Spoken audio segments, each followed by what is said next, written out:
رسول اللہ صلی اللہ علیہ وآلہ وسلم نے کہا، درمیان اس کی آئین کے کتب ہوگا کافر اور پڑھ لے گا اسے ہر مومن، خواہ وہ کتب کرنا جانتا ہو یا کتب کرنا نہ جانتا ہو۔ ناظرین، روایت کے اس حصے کو ہم اس وقت تک نہیں سمجھ سکتے جب تک کہ ہم اس میں استعمال ہونے والے الفاظ کو نہیں سمجھ لیتے۔ اور اس سے پہلے ایک بات جو واضح کرنا بہت ضروری ہے وہ یہ کہ اس بارے میں اسی ملا طبقے نے لوگوں کو ایک ایسی غلط فہمی کا شکار کیا ہوا ہے کہ کسی کو حقیقت کا علم ہی نہیں، جس کی وجہ سے اکثریت گمراہی کی گھاٹیوں میں چلی گئی۔ وہ بات غلط فہمی کم اور ایک عقیدے اور نظریے کی حیثیت زیادہ رکھتی ہے کہ دجال کی آنکھوں کے درمیان یعنی اس کے ماتھے پر کافر یا کفر یا پھر کاف فا را لکھا ہوگا اور اس کو تمام کے تمام مسلمان پڑھ لیں گے، خواہ وہ پڑھے لکھے ہوں یا پھر نہ ہوں۔ ناظرین، ان کے اسی عقیدے اور نظریے کی وجہ سے عام عوام فتنہ دجال سے بالکل بے فکر ہو گئی۔ اس کی وجہ یہی بنی کہ ان کے ذہنوں میں یہ بات ڈال دی گئی کہ تم تو مسلمان ہو اور دجال جب بھی آئے گا اس کے ماتھے پر کفر لکھا ہوا تم پڑھ لو گے، یوں تم پر دجال واضح ہوگا اور صرف کافر ہی نہیں پڑھ سکیں گے اور وہ اس کے فتنے کا شکار ہو جائیں گے کہ دجال کی آئین کے درمیان کافر کتب ہوگا جسے ہر مومن غور و فکر کر کے جان لے گا، خواہ وہ لکھنا جانتا ہو یا نہ جانتا ہو۔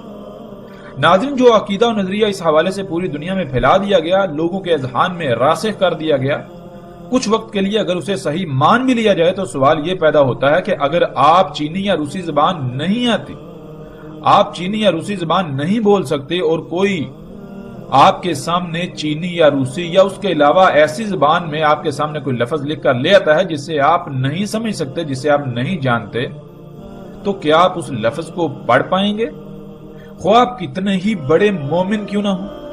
اگر آپ کو چینی زبان نہیں آتی تو آپ کے سامنے چینی میں لکھا ہوا آپ کا اپنا نام تک نہیں پڑھ سکتے، تو پھر یہ کیسے ممکن ہے کہ کوئی شخص اپنے ماتھے پر کافر لکھ کر سامنے آ جائے اور جو پڑھے لکھے نہیں محض مسلمان کہلوانے کی بنیاد پر وہ اسے پڑھ لیں گے، اور جو مسلمان کہلوانے والے نہیں خواہ وہ کتنا ہی پڑھے لکھے کیوں نہ ہوں وہ نہیں پڑھ پائیں گے؟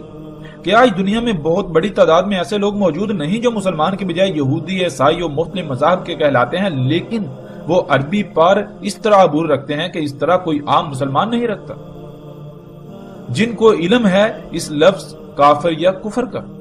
ناظرین، کسی بھی طرح اور کسی بھی لحاظ سے اس بات میں ایک رائے برابر بھی صداقت نہیں ہے جو آج تک پھیلا دی گئی اور لوگوں کے اذہان میں راسخ کر دی گئی۔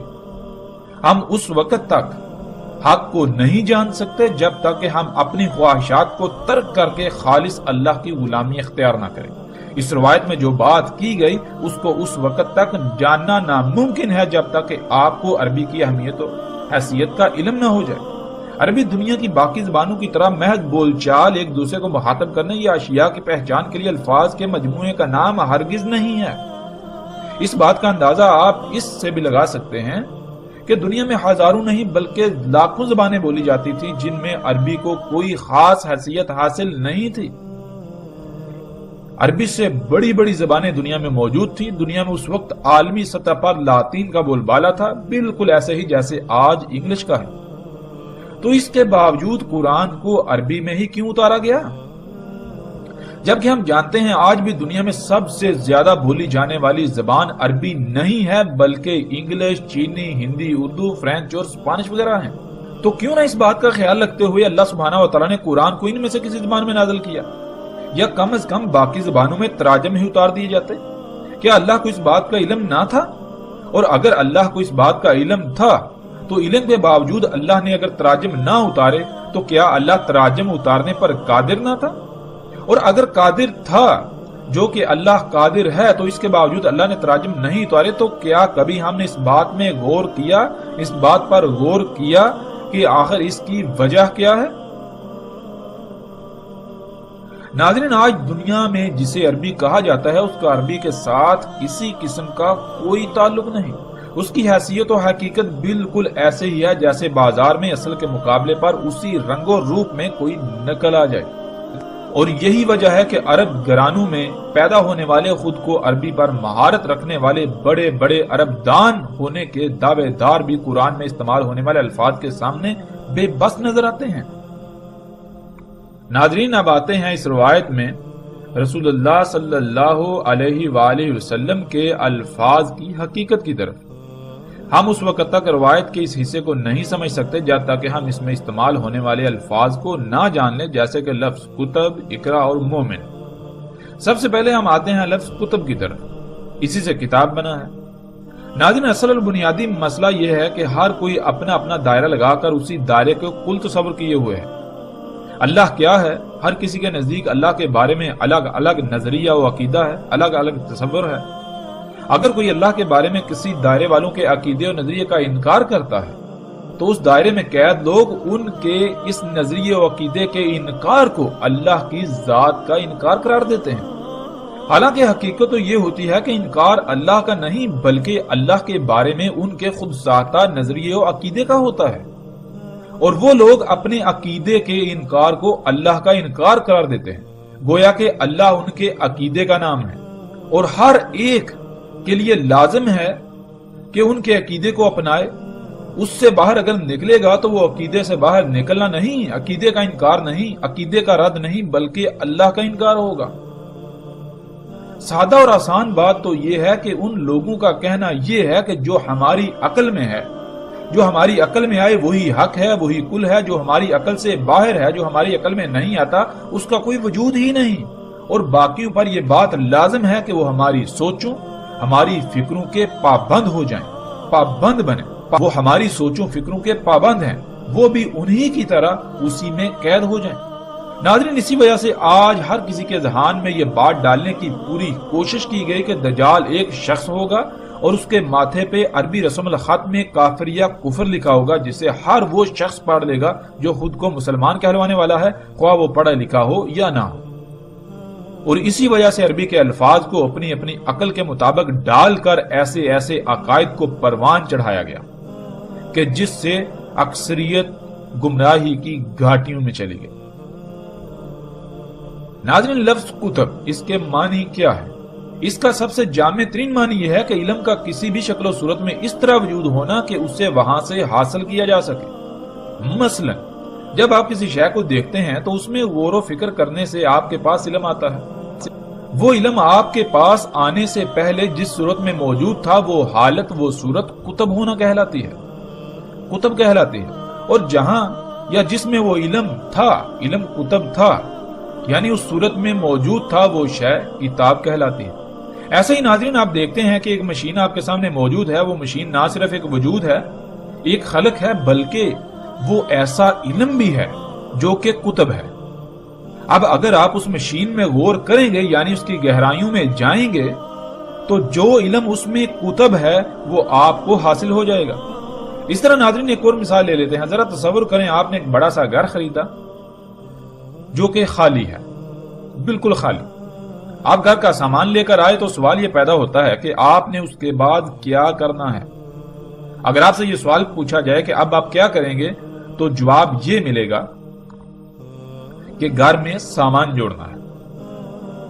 اور اگر پھر یہ سوال کیا جائے کہ آپ کو کیسے علم ہوا کہ سامان جوڑنا ہے، تو پھر جواب آئے گا کہ ظاہر ہے جب گھر نیا خریدا ہے تو رہنے کے لیے خریدا ہے، اور اس وقت تک کیسے گھر میں رہ سکتے ہیں جب تک کہ گھر میں سامان ہی نہ ہو۔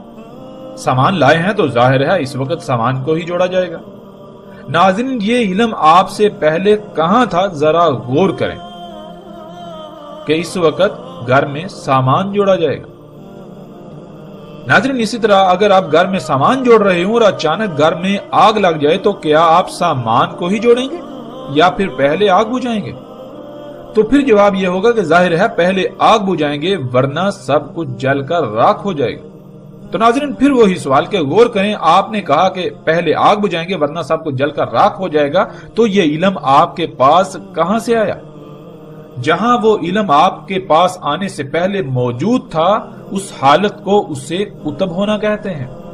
آگ کیا ہے؟ اس کا علم صرف آگ ہی میں کتب ہے۔ آپ اس وقت تک نہیں جان سکتے جب تک کہ آپ آگ کو اقرا نہیں کر لیتے، یعنی اس میں غور کر کے یہ نہیں جان لیتے کہ آگ میں کیا علم موجود ہے۔ جیسے ایک بچہ جو آگ سے ناشنا ہوتا ہے، وہ پہلی بار جب آگ کے قریب جائے گا تو اس سے نہیں علم کہ آگ کیا ہے، وہ بغیر کسی خوف و خطر کے آگ کو چھو لے گا، لیکن اس کے بعد آئندہ وہ آگ کے قریب بھی نہیں جائے گا، کیونکہ اس سے علم ہو گیا کہ آگ جلاتی ہے جس سے جلنے کی تکلیف ہوتی ہے۔ تو ناظرین، وہ علم جو پہلے اس بچے کے پاس نہیں تھا، اس کے پاس آنے سے پہلے وہ علم کہاں تھا؟ اس حالت کو اسے کتب کہتے ہیں۔ ہم موجودہ دور کی اشیاء ہی کی ایک مثال لے لیتے ہیں۔ مثال کے طور پر ناظرین، جب آپ اپنے کمپیوٹر یا موبائل میں کچھ لکھتے ہیں یعنی کتب کر رہے ہوتے ہیں، تو کیا آپ وہ قلم اور سیاہی سے کتب کر رہے ہوتے ہیں؟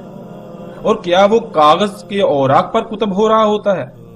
اور پھر کسی ایسی کتاب کی شکل میں محفوظ ہوتا ہے جسے آپ کتاب کہتے ہیں یعنی کاغذات کے اوراق؟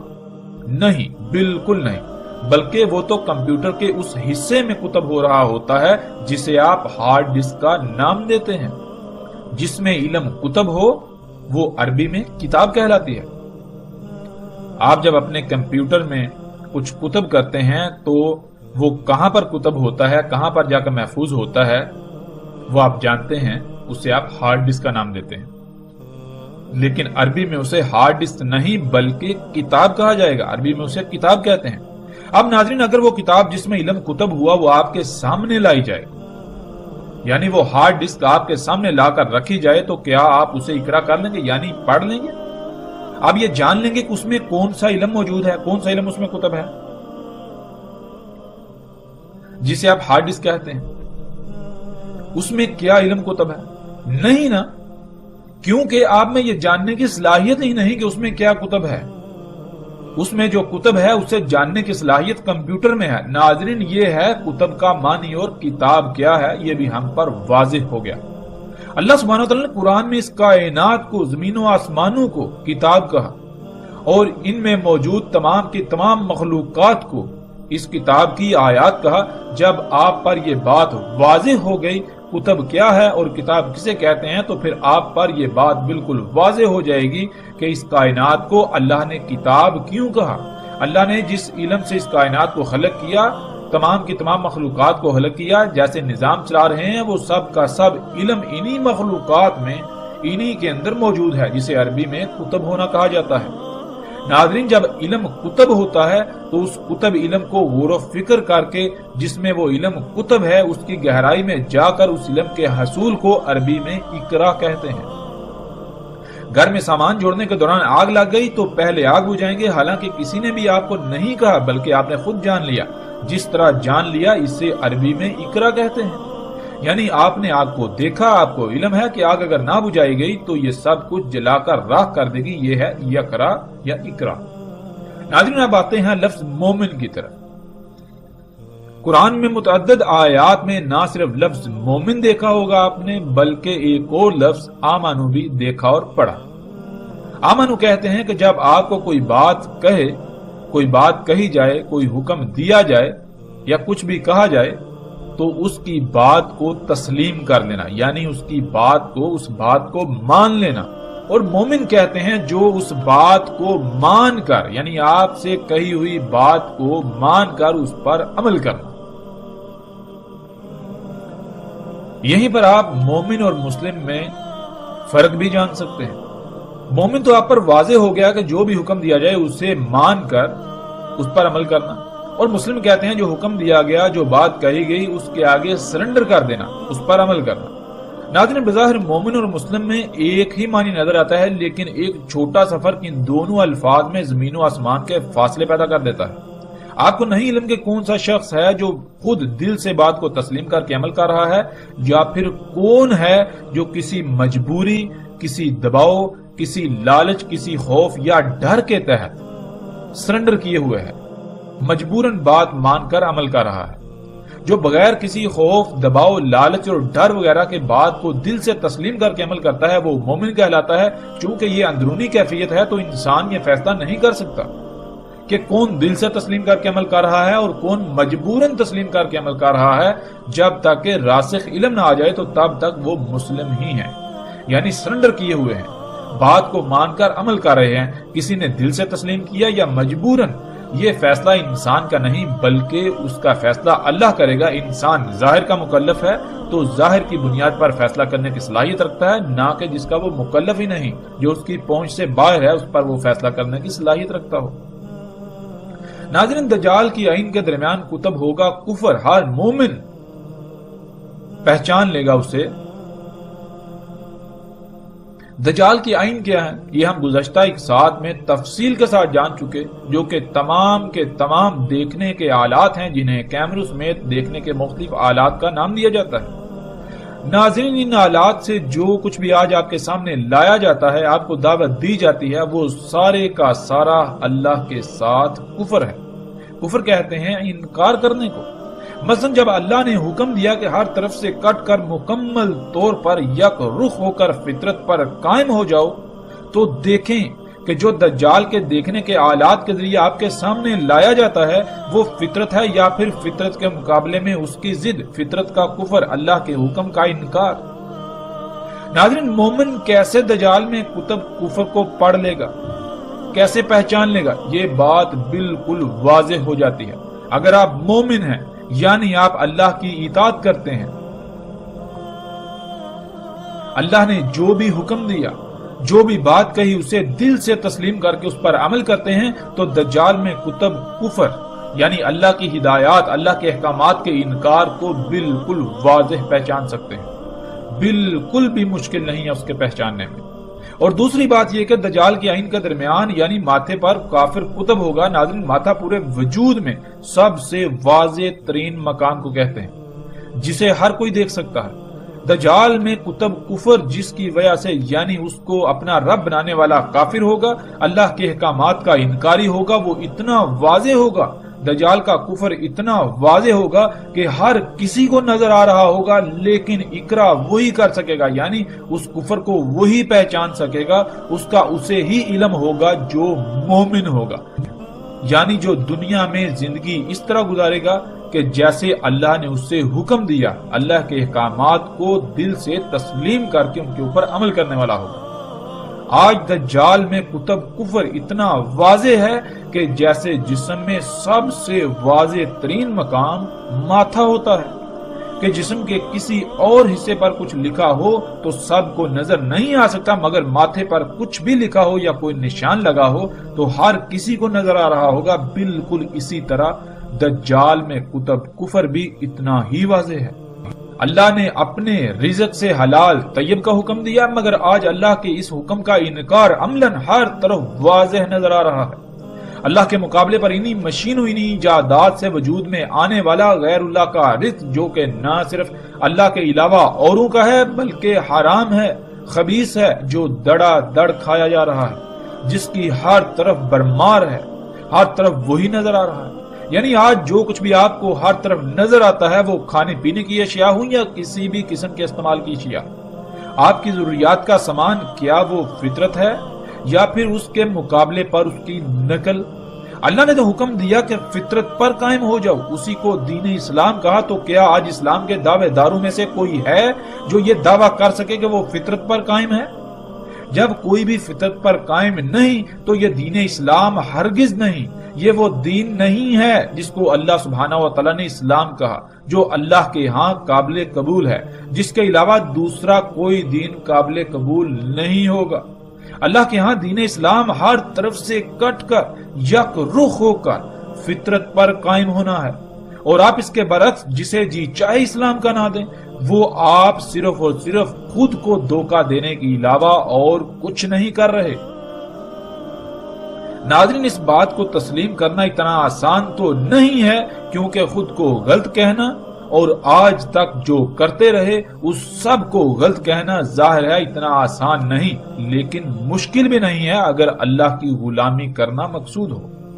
اگر خود کو بڑا بنائیں گے، تکبر کریں گے، تو ابلیس کا واقعہ قرآن میں مذکور ہے جو آپ کئی بار پڑھ چکے ہیں۔ جب اس پر اس کا غلط ہونا واضح کیا گیا تو بجائے اس کے کہ وہ اپنی غلطی مان کر اپنی اصلاح کرتا اور فلاح پا جاتا، فلاح کا سودا کرتا، بلکہ وہ اکڑ گیا کہ اس نے جو پہلے کیا وہ کیوں غلط ہو سکتا ہے؟ نہیں، بالکل نہیں، بلکہ وہ بالکل صحیح تھا۔ اور پھر اس کا انجام کیا ہوا؟ اس کا انجام کسی سے بھی پوشیدہ نہیں ہے۔ ناظرین، کیا دجال میں کفر ہر طرف کھلم کھلا واضح نہیں ہے؟ بالکل واضح ہے۔ اللہ نے فطرت پر قائم ہونے کا حکم دیا تو اللہ کے اس حکم کا کفر آپ کو ہر طرف نظر آئے گا۔ آپ نے پیاس بجھانی ہے تو اللہ کے حکم کا انکار فطرت کی بجائے اس کی ضد طرح طرح کے خبیث حرام مشروبات کھانا ہے تو اللہ کے حکم کا کفر طرح طرح کی مصنوعی اور فطرت میں مداخلت کر کے، اللہ کی مخلوقات میں مداخلت کر کے، چھیڑ چھاڑ کر کے، ان میں ملاوٹ کر کے خبیث حرام خوراکیں۔ ناظرین، سواری کے ذرائع جو آپ استعمال کرتے ہیں، کیا وہ اللہ کے حکم کے عین مطابق فطرتی ذرائع ہیں جن کا اللہ نے قرآن میں ذکر کیا؟ گدے، گھوڑے، اونٹ، خچر، یا پھر فطرت کی ضد مصنوعی ذرائع؟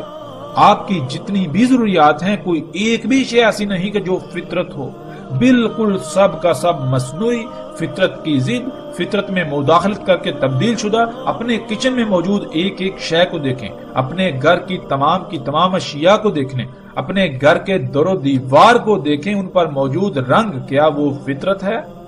ناظرین، ذرا غور تو کریں۔ انسانوں کی ایک بہت بڑی تعداد کے نزدیک میں ایک پاگل سے بڑھ کر کوئی حیثیت نہیں رکھتا ہوں گا، کیونکہ اس پیغام کو سننے اور دیکھنے والوں کی اکثریت دل میں اور اپنے ساتھ بیٹھے دوستوں، بہن بھائیوں، رشتہ داروں اور ایک دوسرے سے یہی کہہ رہے ہیں کہ یہ شخص پاگل ہے، اور طرح طرح کی گالیوں اور حقیر ترین الفاظ و القابات سے نواز رہے ہوں گے، اور اس کے علاوہ ہر طرح کا رد عمل سامنے آئے گا جس کا وہ اظہار کرنے پر قادر ہے، جس کا وہ اظہار کرنے پر مجبور ہے۔ لیکن ایسے تمام کے تمام انسانوں کے لیے میں صرف اتنا ہی کہوں گا کہ طوفان کو دیکھ کر ریت میں سر دنسا لینے سے طوفان ٹل نہیں جاتا۔ آپ کے اس رد عمل سے حق پر کوئی آنچ نہیں آنے والی۔ آج ان باتوں کا انکار کرنا، ان سے منہ موڑنا بہت آسان ہے، کیونکہ دنیا کی رنگینیاں جو سامنے ہیں، مگر یہ رنگینیاں ایسا دجل ہیں، ایسا دھوکہ ہیں جس کا آپ تصور بھی نہیں کر سکتے۔ ان رنگینیوں کی آڑ میں ایک ایسا عذاب آپ کے سر پر آ چکا ہے کہ وقت کے فیصلہ سنانے کی دیر ہے، اور وقت بھی اپنا فیصلہ سنانے کو ہے۔ وقت اپنا فیصلہ سنانے کو بے چین ہے، اور یہ بھی جان لیجئے کہ جب وقت اپنا فیصلہ سناتا ہے تو وقت کا فیصلہ ماننا مجبوری بن جاتا ہے، اس کا انکار کوئی بھی نہیں کر سکتا۔